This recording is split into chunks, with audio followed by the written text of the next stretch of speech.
நமக்கு இருக்கக்கூடிய கடன், கஷ்டம், துன்பம் எல்லாமே விலகி திடீர் அதிர்ஷ்டம், திடீர் ஒரு யோகம், திடீர் ஒரு செல்வ வரவு இது எல்லாமே நமக்கு கிடைக்கும். திடீர் அந்த ராஜா அரண்மனையில இருக்கக்கூடிய அந்த பெட்டகம் இருக்கும் இல்லையா, தங்க பெட்டகம், அதுக்குள்ள போயிட்டு அங்க இருக்கிற உணவுகள் எல்லாம், உணவுன்றது அதுக்கு தங்கம், அங்க இருக்கக்கூடிய தங்கம், வெள்ளி இதெல்லாம் சாப்பிட்டு நல்ல பெரிய தவளையா வடமான கடைக்கு நகை போயிடக்கூடாது அப்படின்னு நல்ல கெட்டியா இறுக்கமா நம்ம கிட்ட தங்கம் தங்கணும் அப்படிங்கிற ஒரு அமைப்போட தான் இந்த தவளையை அமைஞ்சிருக்கு.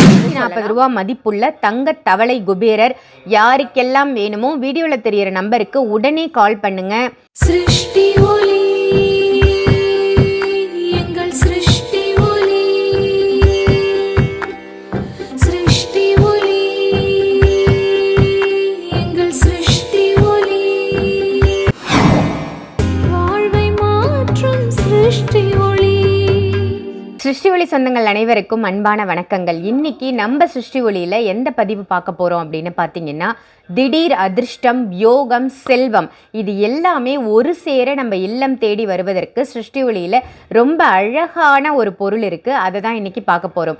அதை பார்க்கறதுக்கு முன்னாடி நம்ம சிருஷ்டி ஒளி ஷாப் எங்க இருக்கு, புதுசா பார்க்கக்கூடிய சொந்தங்களுக்காக நம்ம சிருஷ்டி ஒளி எங்க இருக்கு அப்படின்னு பார்த்தீங்கன்னா, சென்னை தாம்பரத்துல இருந்து செங்கல்பட்டு போற வழியில மறைமலை நகர் ஜிஎஸ்டி ரோட் சர்வீஸ் ரோட்லயே நம்ம ஷாப் அமைஞ்சிருக்கு. ஸோ அதிகமான ஆன்மீக பரிகார பூஜை பொருட்கள் இருக்கக்கூடிய ஒரே ஸ்தாபனம் எது அப்படின்னு கேட்டிங்கன்னா, இந்த சென்னையிலேயே நம்பர் 1 ஸ்தாபனம் எது அப்படின்னு கேட்டிங்கனாலும் அது நம்ம சிருஷ்டி ஒளி தான். எல்லாமே பூஜிக்கப்பட்ட பூஜை பொருட்கள் இருக்கக்கூடிய ஒரு அற்புதமான விற்பனை நிலையம். கடல் அப்படின்னு இதை சொல்லலாம். கடை கிடையாதுங்க, இது ஒரு கடல், ஆன்மீக கடல். ஆன்மீகத்தில் மூழ்கி முத்தெடுத்தவங்க யாராவது இருக்காங்களா அப்படின்னா இல்லை அப்படின்னு தான் சொல்லணும். அந்த அளவுக்கு ஆன்மீக பொருட்களில் எல்லா விதமான பொருட்களும் கிடைக்கக்கூடிய ஒரு இடம் தான் நம்ம சிருஷ்டி ஒளி. சரி, ஓகே, இப்போ நம்ம இன்னைக்கு நம்ம சிருஷ்டி ஒளியில் என்ன ப்ராடக்ட் பார்க்க போகிறோம் அப்படின்னு பார்த்தீங்கன்னா, நான் ஏற்கனவே சொன்ன மாதிரி நல்ல ஒரு லக், திடீர் அதிர்ஷ்டம், யோகம், செல்வத்தை நம்ம இல்லத்துக்கு ஈர்த்து வரக்கூடிய ஒரு அற்புதமான பொருளை தான் பார்க்க போகிறோம். அதுதான் இந்த குபேரர், தவள குபேரர் அப்படின்னு இவரை சொல்லுவாங்க.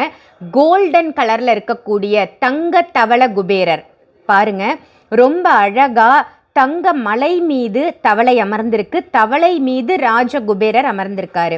இந்த தவளையோட ஒரு அதி அற்புதம் என்ன அப்படின்னு பார்த்தீங்கன்னா, வெளியில இருக்கக்கூடிய எல்லா நல்ல விஷயங்களையும் கிரகித்து நமக்கு நம்ம இல்லத்துக்கு ஈர்த்து கொண்டு கொடுக்கக்கூடிய ஒரு அற்புதமான தன்மை கொண்ட 3 கால் தவளை.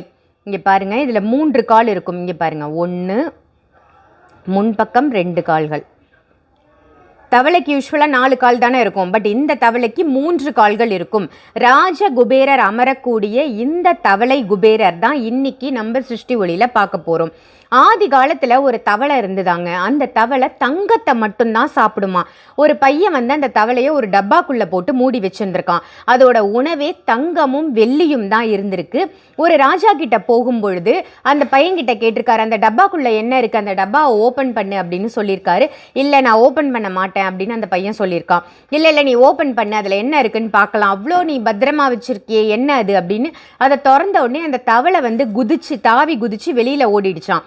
அப்போ அந்த ராஜா அரண்மனையில இருக்கக்கூடிய அந்த பெட்டகம் இருக்கும் இல்லையா, தங்க பெட்டகம், அதுக்குள்ள போயிட்டு அங்க இருக்கிற உணவுகள் எல்லாம், உணவுன்றது அதுக்கு தங்கம், அங்க இருக்கக்கூடிய தங்கம், வெள்ளி இதெல்லாம் சாப்பிட்டு நல்ல பெரிய தவளையா உப்பிடுச்சான். இது ஆதி காலத்துல நடந்த ஒரு நகைச்சுவை கதையா கூட நமக்கு சொல்லியிருக்காங்க. ஆனா இது உண்மையும் கூடங்க. அந்த மாதிரி தங்க தவளைகள்லாம் ஏற்கனவே ஆதி காலத்தில் வாழ்ந்திருக்கான். அதாவது தங்கத்தை ஈர்த்து கொடுக்கக்கூடிய தங்க தவளை.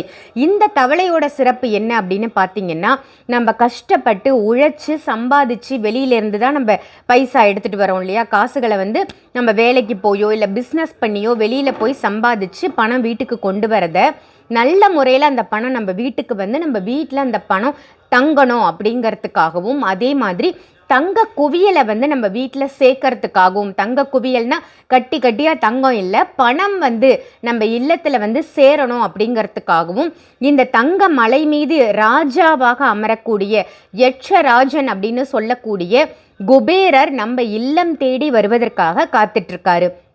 இந்த தவளையோட வாயில பார்த்தீங்கன்னா அந்த காயின் வந்து வாயில கவ்வினா மாதிரி இருக்கும். அதாவது கெட்டியமாக இறுக்கி பிடிச்சிட்டு இருக்கா மாதிரியான ஒரு அமைப்பு. நம்ம கையில் பணம் வந்துருச்சு, இல்லை நம்ம நகை சேர்த்து வச்சுட்டோம், அடமான கடைக்கு வந்து நகை போயிடக்கூடாது அப்படின்னு நல்ல கெட்டியாக இறுக்கமாக நம்ம கிட்ட தங்கம் வந்து தங்கணும் அப்படிங்கிற ஒரு அமைப்போட தான் இந்த தவளையை வந்து அமைஞ்சிருக்கு அப்படின்னு சொல்லலாம். அதே மாதிரி நம்ம வந்து யட்சினிகள்கிட்ட, யட்சராஜன் கிட்ட, இந்த மாதிரியான உபதேவதைகள் கிட்ட நம்ம வேண்டும் பொழுது வேண்டுதல் வந்து உடனே டக்கு டக்கு டக்குன்னு நிறைவேற்றி கொடுத்துருவாங்களாம்.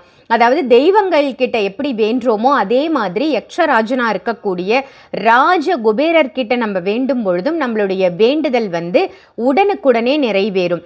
ஸோ நம்ம வீட்டு ஹாலில் இந்த யக்ஷராஜனா இருக்கக்கூடிய ராஜாவாக அமர்ந்திருக்கக்கூடிய அழகான இந்த குபேரரை நம்ம இல்லத்தில் வாங்கி வைக்கும் பொழுது நமக்கு இருக்கக்கூடிய கடன், கஷ்டம், துன்பம் எல்லாமே விலகி திடீர் அதிர்ஷ்டம், திடீர் ஒரு யோகம், திடீர் ஒரு செல்வ வரவு இது எல்லாமே நமக்கு கிடைக்கும். திடீர் அதிர்ஷ்டம்னா என்ன?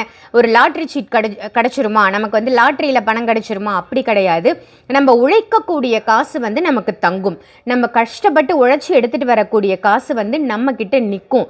இறுக்கமாக பிடிச்சி நிறுத்தக்கூடிய தன்மை வந்து இந்த குபேரர் நமக்கு கொடுப்பாரு. கூப்பிட்ட குரலுக்கு இதோ நான் வந்துட்டேன், நான் வந்து உனக்கு உதவி செய்வதற்கு தயாராக இருக்கேன் அப்படின்னு அப்படியே எந்திரிச்சு வர நிலைமையில ரொம்ப அழகாக அமர்ந்திருக்காரு. அவரோட கைகள்லையும் காசுகள் இருக்கு. நிறைய குபேரர் வந்து ரீஸ்டாக் வந்திருக்கு. ஏற்கனவே நம்ம வந்து இந்த குபேரரை பற்றி போட்டிருந்தோம். நிறைய பேர் வாங்கி பயனடைஞ்சுதான் நமக்கும் சொல்லியிருந்தீங்க. இப்போ நிறைய குபேரர் ரீஸ்டாக் வந்திருக்கு. யாருக்கெல்லாம் வேணுமோ உடனே இந்த தங்க தவளை குபேரரை கால் பண்ணி ஆர்டர் பண்ணி வாங்கிக்கோங்க. இவருடைய விலை எவ்வளோ அப்படின்னு பார்த்தீங்கன்னா 740 ரூபா. 740 ரூபா மதிப்புள்ள தங்க தவளை குபேரர் யாருக்கெல்லாம் வேணுமோ வீடியோவில் தெரிகிற நம்பருக்கு உடனே கால் பண்ணுங்க. உங்களுடைய தங்க தவளை குபேரரை வாங்கி திடீர் அதிர்ஷ்டத்தையும் யோகத்தையும் உங்கள் வீட்டில் வர வச்சுக்கோங்க. இதே மாதிரி வேற ஒரு நல்ல பதிவில் சிருஷ்டி ஒளியிலிருந்து உங்கள் எல்லாரையும் சந்திக்கின்றேன். நன்றி, வணக்கம். சிருஷ்டி ஒளி.